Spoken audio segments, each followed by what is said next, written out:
So let's talk about different types of markets so that you're aware of what's out there and how you can expand into these markets.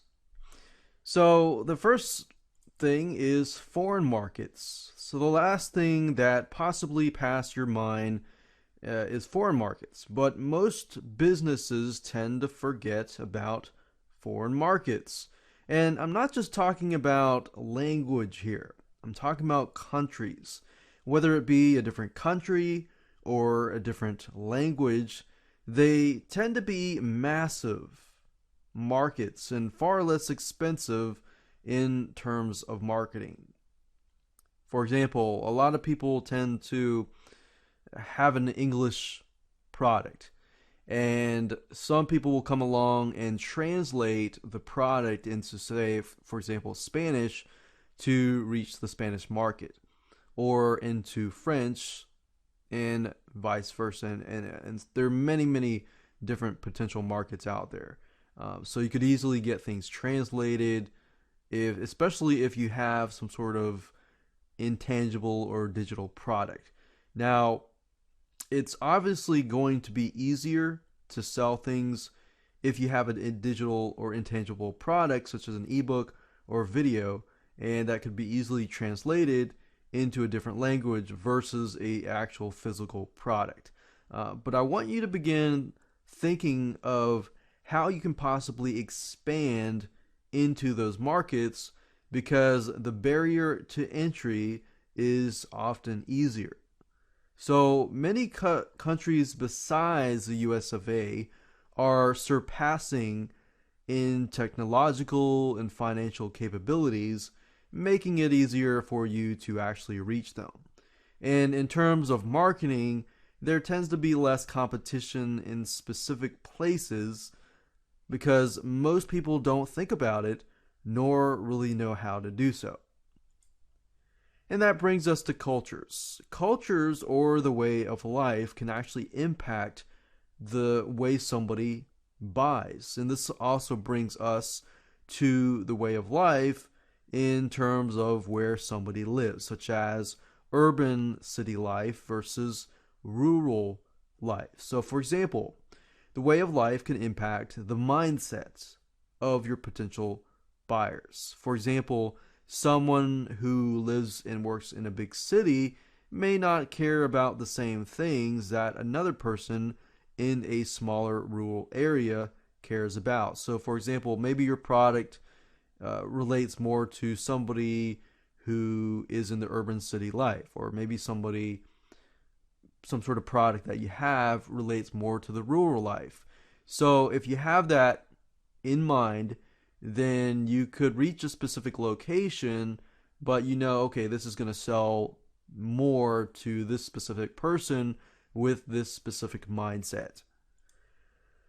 So these are definitely potential markets that you might be missing out on. So it might be good to look past just the specific locations, and past that, once you've built on that, once you're doing well, then maybe you can move on to other markets as well. And in terms of marketing, it'll be a lot easier, especially, for example, ranking on Google.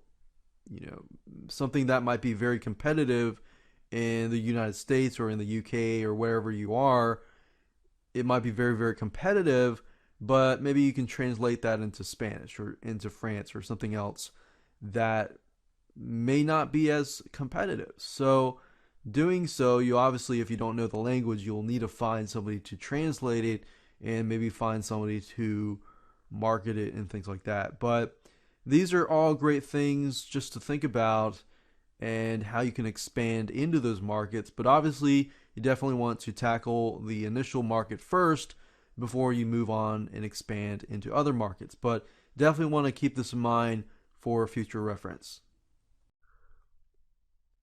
Before you create a product or jump into a market, you need to know your buyers very well. Because the worst case scenario is you can create a product without knowing your market, jump in, and wonder why it doesn't sell. So we want to prevent that situation from happening and help you understand how to do proper market research, competition research so you know exactly who your competitors are, and how to do product research so you create the best quality product that your buyer wants to buy that will solve their problems. So let's get started. So the question is, how well do you know your market? Even though there are plenty of sources and resources that you can go online for information in this respect, it's a fact of life that many products are released with little to no prior research at all. If that sounds like you and you really want to jump in without really knowing your market, you need to stop right now. And I'm going to help you right now figure out how to research. Now, before we jump right in and talk about how to find your right market, I'm going to talk about a quick overview here on the videos in this specific video series. So, of course, this is video number 1, which is the introduction to market research. And of course, video number 2 is going to be, what is your product? You want to get a clear idea about what your product or service is about and what your customer sees in your product and service. Why would they buy it?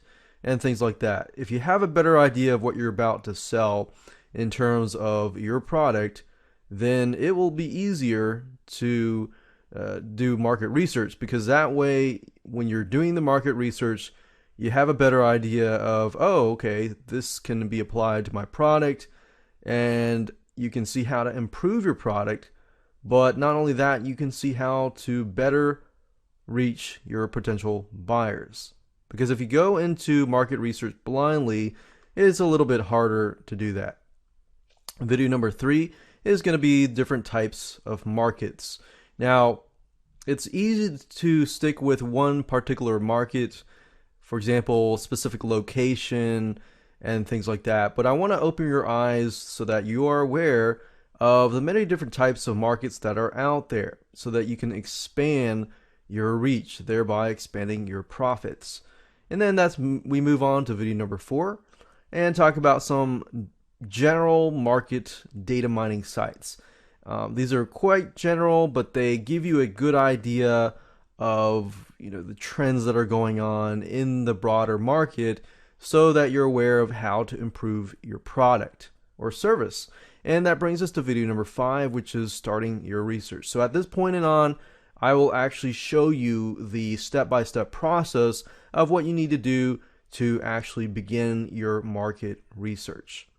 So I'll actually give you an example of a specific market, and we'll dive on in. And from that point on, all the way to video number 10, I will use that same example. In video number 6, we're going to talk about finding market trends to figure out what kind of trends are going on in that specific market. What is going on, what trends are going away, and things like that. And that brings us to video number 7, which is researching keywords and checking the stats. Now, keyword research is a little bit more detailed than market research. So market research is more broader, and then you have little niches inside that market. But keyword research, I'm including this in this course because I wanted to take you from the broader market to the specific niches, the specific keywords, and that way you can get some hard data and get an idea of what's working and what's not. And that brings us to video number 8, which is what is selling and what isn't. It's a good idea to take a look at your competitors and competing products to see what is selling and what isn't. And that brings us to video number 9, which is, of course, what people want and what people don't want. It's a good idea to figure out this, because this will help you improve your product further and help your product stand out among the competition. Because if you have a good idea of what people don't want, then you can not include that. But if you can figure out what people want, and maybe your competitors don't have that specific thing, then that could potentially improve your product if you have whatever they want.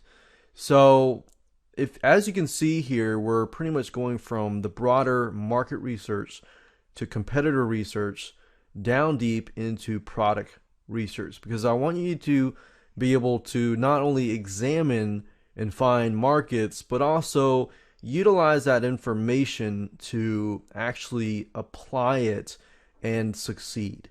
And that brings us to video number 10, which is finding the chatter. So once we figure out what people don't want and what they want, we want to figure out what people are talking about. What are people talking about in application to the trends, in application to what they don't want, what they want, and everything like that. So finding the chatter through social media, forums, and other things like that is definitely important to understanding more about your customers. So at this point, we're going from market research, product research, all the way down to understanding the consumer. So by the end of this video course, my goal is to get you to really understand not just how to find a market, but really understand your consumer and your potential customer really, really well, so that you have a product that will convert into sales. So with that said, let's jump right in and go to video number 2 and get a good idea of what your product and service is all about. Because I know it's easy to think about it, but have you really thought about it? So let's move on. Twitter.com is another great site to use. If you go up there, click the search, paste in your keyword phrase, you will be able to see the types of responses, what people are talking about, different articles, different suggestions that people might have in relation to a low cholesterol diet plan. So you'll be able to see the chatter that people have. Another great way to figure out if there is another buying market in terms of interaction and things like that is by going to Facebook. Go at the top here, just simply type in low cholesterol diet plan, do a search, and see what we get.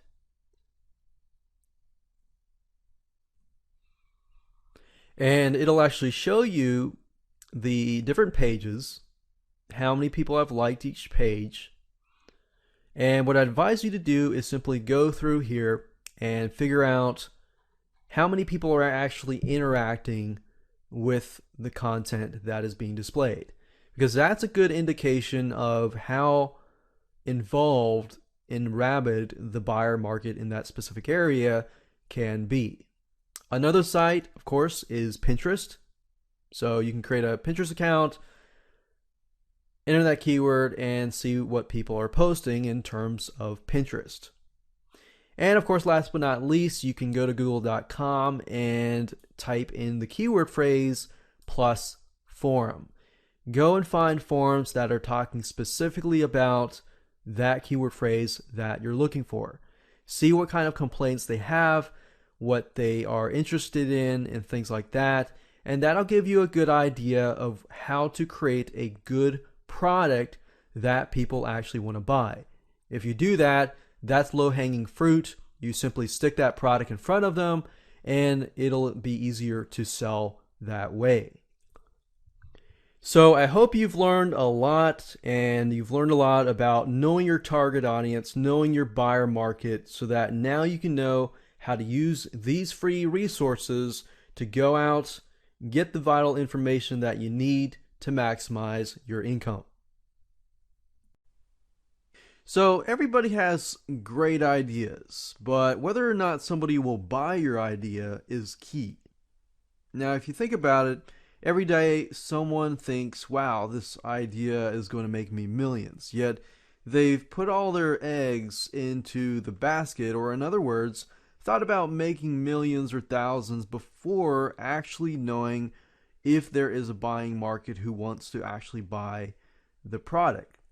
So most of the time, it isn't clear to consumers exactly what it is that you might be offering, product-wise or service-wise, unless you have a clear message as to how it will benefit them. So the whole point of this video is to help you understand and better understand what you are selling. So this also goes into other factors such as the value of the product and the service that your customer will experience, and this definitely will weigh into the buying decision as well. So to make it super clear, I want you to do this quick exercise to get you into the right mindset.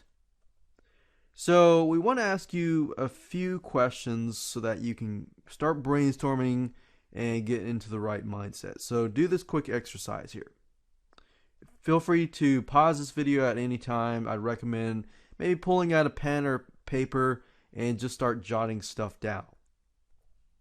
So the first question is, what is it that you actually do if your product is a service? Or what does your product do, whether it's a physical product or an intangible digital product?